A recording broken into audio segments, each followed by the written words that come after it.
Hi friend, జై శ్రీరామ్ ఛానల్కు స్వాగతం. ఈరోజు కథ దయాగుణం.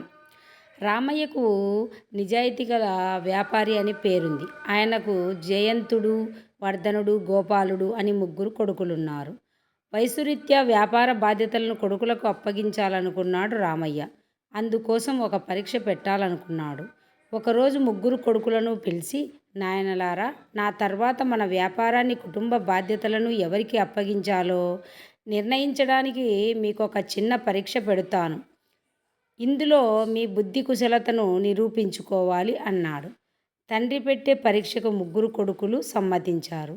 రామయ్య ఒక్కొక్కరికి గ్లాసు పాలు చేతికిచ్చి, మీ చేతిలో ఉన్న ఈ పాల విలువను సరిగ్గా 1 గంటలో పెంచి చూపించాలి. ఎవరు ఆ పని చేయగలరో వారే నా వారసుడు అని ప్రకటించాడు. ముగ్గురు ఒక్కో పాల గ్లాస్ తీసుకొని ఆలోచిస్తూ అక్కడి నుంచి వెళ్ళిపోయారు. సరిగ్గా గంట తర్వాత ముగ్గురు ఇంటికి చేరుకున్నారు. ముందుగా పెద్ద కొడుకు జయంతుడు, నాన్నగారు, ఈ చరాచర సృష్టికి మూలమైన ఆ పరమేశ్వరుడికి ఈ పాలను భక్తితో నైవేద్యంగా సమర్పించాను. దేవుడి ప్రసాదంగా మారిన పాల విలువ ఇప్పుడు వెలకట్టలేనిది అంటూ చేతిలోని పాల గ్లాసును భక్తితో తండ్రికి చూపించాడు. రెండో కొడుకు వర్ధనుడు, నాన్నగారు, ఈ పాల అసలు వెల మార్కెట్లో 10 రూపాయలు మాత్రమే ఉంటుంది.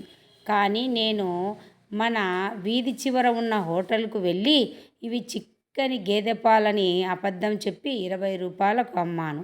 1 గంటలో ఈ పాల విలువను రెట్టింపు చేశాను అని గర్వంగా జేబులో నుంచి డబ్బు తీసి చూపించాడు.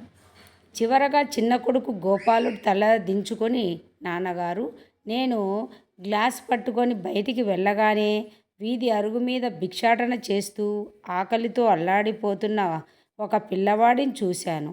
ఆ సమయంలో నా చేతిలో ఉన్న పాల విలువను నా స్వార్థం కోసం పెంచడం కన్నా ఆకలితో ఉన్న ఒక అభాగ్యుడి ప్రాణం కాపాడేందుకు ఇవ్వడం ముఖ్యమనిపించింది. వెంటనే పాల గ్లాసు అతడికి ఇచ్చేశాను. పాలు తాగగానే అతడు కడుపు నిండి ఆనందంతో నాకు 2 చేతులు జోడించి నమస్కరించాడు. క్షమించండి నాన్నగారు, నేను పాల విలువను ధన రూపంలో పెంచలేకపోయాను అంటూ ఖాళీ పాల గ్లాసును చూపించాడు. రామయ్య ముగ్గురు కొడుకుల మాటలు విని, జయంతుడి భక్తి గొప్పదే, కానీ భక్తి మాత్రమే ఉంటే లోకజ్ఞానం తెలియదు, వ్యాపారాన్ని నడపలేడు. ఇక వర్ధనుడు లాభం కోసం మోసం చేసి పాలను అమ్మేశాడు. మోసం ఉన్న చోట వ్యాపారం ఎంతో కాలం నిలబడదు. కాబట్టి అతను విలువలతో కూడిన వ్యాపారం అస్సలు చేయలేడు. కానీ గోపాలుడు ఒక వ్యక్తి ఆకలి తీర్చాడు. ఒక వస్తువు నిజమైన విలువ దాని ధరలో కాదు, అది సరైన సమయంలో ఒకరికి ఉపయోగపడడంలో ఉంటుంది.